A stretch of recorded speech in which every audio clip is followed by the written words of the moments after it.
بەناوی خۆی گەورە بەخێر بن سەر چاوەکانم ئێستا ئێمە وەکو چاپخانەی چوارچرا بەخێراتنتانەکەین ئەمانەوێت سەبارەت بە چاپ و چاپەمەنی لە کۆن و لە ئێستادا لە شاری سلێمانی خۆشەویست باسێکی گەرمکەن ئینشاءالله پێم وابێت لە هەموو شارەکانی کوردستانە سلێمانی لە پێش هەمویانەوە بووە لە سەرەتای هاتنی چاپخانە بۆ شاری سلێمانی کە پێم وابێت لە سەردەمی مێجەرسۆن هێناوێتی و ئەکرێ 100 ساڵی تێپەڕاندە بێ ئێستا و دواتر پیرەمێرد و کامەرانی و چەند چاپخانەیەکمان هەبووە کە ڕۆڵی زۆر زۆر زۆر زۆر گرنگیان هەبووە لە بەرەو پێشبردننی ئاسی ڕۆشنبیری خەڵکە کە خۆی ئاسی ڕۆشنبیری خەڵک کتێبە کتێبیش بناغەکەی چاپخانەیە کە ئەمە وای کردووە پێم وابێت سلێمانی پێشەنگی هەموو شارەکان بووە خۆناغەکان هەتا ساڵی پێم وابێت هەفتاکان و هەشتاکان کە ئەو کاتە وەزعی سیاسی عێراقی باش نەبووە بۆ کتێب چاپکردنی کوردی بە تایبەتی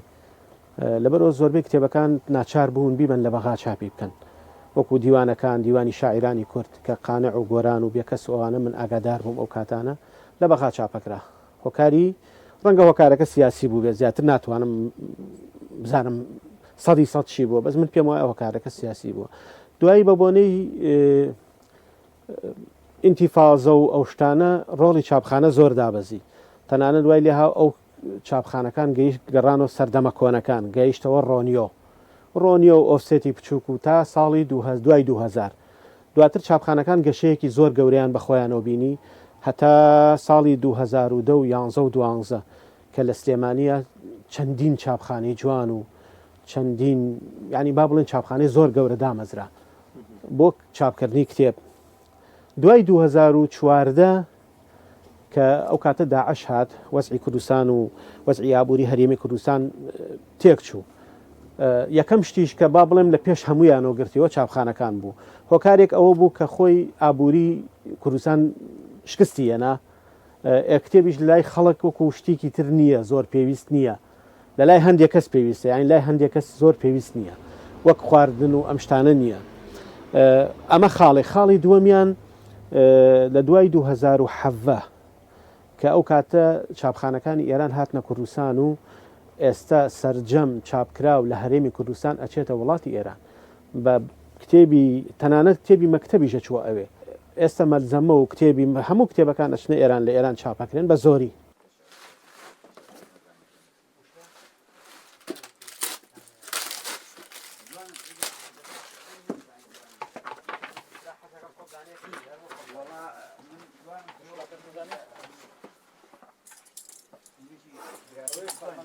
خۆی بمانێ و نەمانەوێ دەستی کار و موادەکان پێداویستەکانی چاپخانە لە ئێران هەرزانترە هەم دەستی کار هەم وەکو با بڵێن زەریبە هەم ئەو باجێکە لە سەریانە هەم کارەبا هەموو شتێک لە ئێران هەرزانترە ئەکرێ بڵێن چاپکردن لە وڵاتی ئێران بە ڕێژەیەکی بەرچاو لە لای خۆمان هەرزانترە ئێمە یەکەم بازرگانی کاغەزی ژمان نییە ئەگەر بەندێک کاغەز بەراوردکەین لە سلێمانی لەگەڵ تارانە تقریبا 7 بۆ 8 دلار لەوێ هەرزانترە تا ئێرە ینی ئەکرێ بڵێن لە 125 هەرزانترە کاغەز لە لای ئێمە ئەمە شوای کردووە لەگەڵ دەستی کار و باجەکە تێکەڵی کەیتەوە بە ڕێژێکی بەرچاو کتێب لە لای ئێمە گرانترەکەوێت لە چاو وڵاتی ئێرانە خۆی بەداخەوە ئێمە داوامان بەرز کردەوە بە لای جەنابی وەزیری ڕۆشنبیری بە ڕێزیان بڕیاریدا هەر کتێبێک پێویستە لە ڕێی چاپخانەکانەوە ژمارەی سپاردن و مۆڵەتیان پێ بدرێ بەس ئێستا بەداخەوە هەر کتێب فرۆشێک بۆتە چاپخانەیەک هەر کتێبخانەیەک بۆتە چاپخانەیەک هەر شخصێک بۆتە چاپخانەیەک ژمارەی سپاردن وەرەگرێ و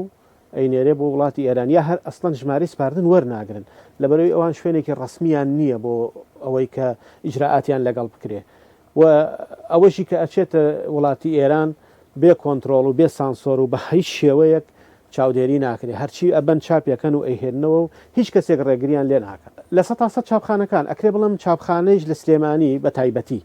لەبەرەوەی ئێستا لە هەولێر باشترێکە تا سلێمانی بۆ بۆنەی ئەوە قونسوڵگەریەکان و کۆمەڵێک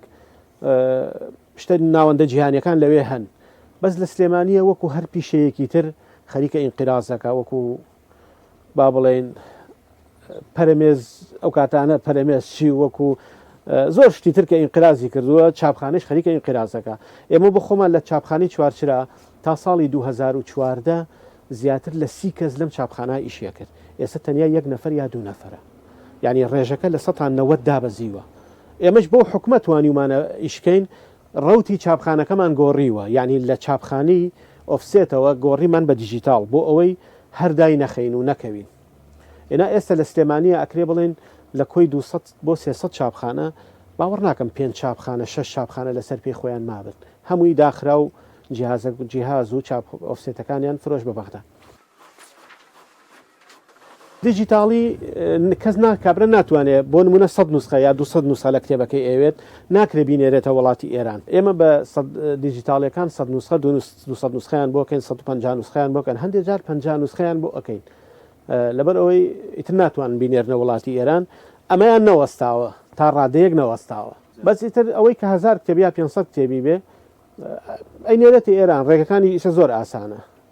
لە ڕێگەی سوۆسیال میدیا و هەر پێویست ناکە خۆی بچێت ئەینێرێت و ئەگاتەوە دەستی ئەگەر بگەڕێنەوە بۆ ساڵەکانی 2011 و 2012 و پێشتریش ئەکرێ بڵێن بە بوونی ئەو چەندین چاپخانە یعنی ئەکرێ بڵێم زیاتر بوو ڕقەمەکان زۆر بوون ڕەنگە ئەو ڕقەمە لە ڕۆشنبیری بپرسن باشترە بەڵام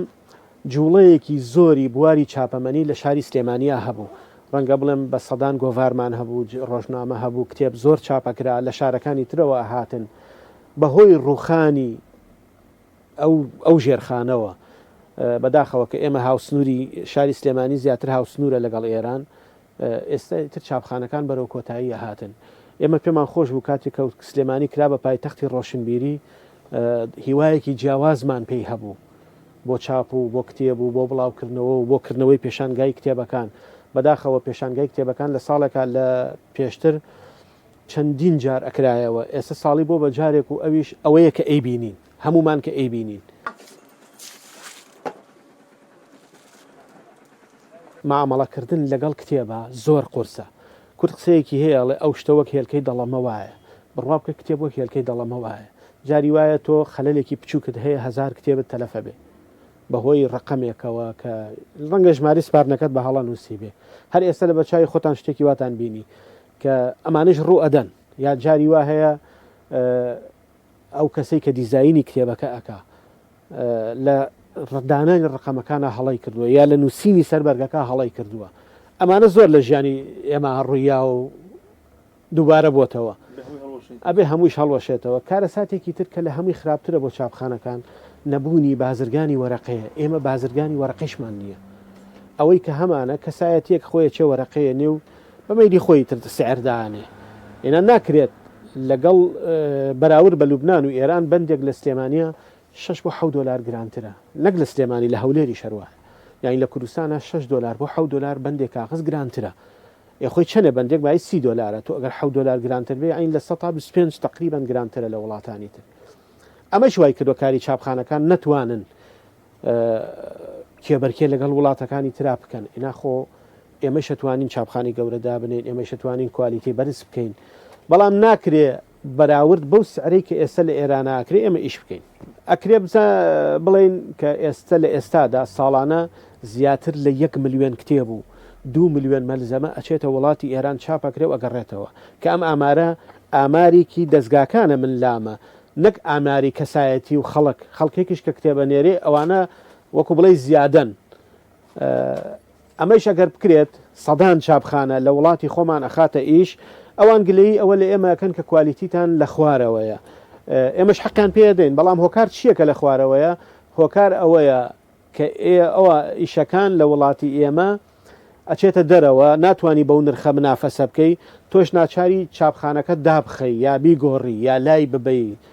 ناتوانانی بچی ئەجهیزەی تازە بێنی تو ئیشی پێ بکەی ئەو ئەجیسانی کە لە کوردستانە هەن ئێستا هی ساڵەکانی نەوەتە هی تقریبان تا کۆتایی تا 2000 ئەمەش منافەسەی ئێرانت پێ ناکرێت کە ئەو بە جیازی 2024 ئیشەکە کوالیتی کتێب لە کتێبی بەرگ ڕقایە یعنی ئەکرێ بڵێن لەم جۆرە کتێبانە ئێمە لەگەڵ ئێرانە هیچ جیاوازێکمان نییە لەم جۆرە بەرگا هیچ جیاوازێکمان نییە یێتەوە سەرچی ئێمە تەنیا لە کتێبی بەرگڕق ینی ئالەم جۆرە بەرگا ئێمە لەگەڵ ئێران جیاوازیمان هەیە لێرە بەرگی ڕق گران ئەکەوێت لەبەر ئەوەی ئیشەکە کەمترە ئەچێتە دەرەوە ئەگەر نەچێتە دەرەوە ئەتوانیت ئەوەش بکەیت کە نرخەکەی بێنیتە خوارەوە ینی لەبەر ئەوەی پێشتر ئەم مۆدیلە کەمتر بووە لە وڵاتی ئێمە زیاتر کتێب بەم مۆدیلە چاپکراوە بەڵام لە ئێستادا خەڵک زۆرتر خۆی داوەتە ئەم کتێبە بەم مۆدیلە بەرەگڕقا ئەمەی شوای کردووە کە زۆرترین شتەکان بچنە دەرەوە ئێمە ئەکرێ بڵێن نەتەوەیەکی 6 ملیۆنین من ئەتوانم ئامار بدەم کە ساڵانە یە زیاتر لە 1 ملیۆن کتێب چاپە بێ کە ئەمە مای خۆشببختیە کە ئێستا بەبوونی سوسیال میدیاەوە ڕەنگە کتێب لە هەموو وڵاتان وای لێ هاتە بێت خواستێکی وای لەسەر نەبێ لە بەرەوەی هەرچێک کە دەبێتەوە لە ڕێگەی سوسیال میدیاەوە بەدەستەکەوێ بەڵام خۆشببختانە لە لای ئێمە هێشتا کتێب حرمەتی ماوە هێشتا کتێب ڕێزی خۆی لەدەست ناوە خەڵک سەردانی کتێبخانەکان دەکات ڕەنگە زۆرترین جاران ئەگەر خوێنەرێک هاتە بێ بای 100,000 کتێبی کڕی بێ ڕەنگە ئێستا بای 10,000 5,000 کڕێ ئەمە کاریگەری بووە لەسەر فرۆشتنی کتێب بەڵام هێشتا مای دڵخۆشیە ئەگەر قەیران چارەسەر ببێ کتێبی ژەچێتەوە ئاستی خۆی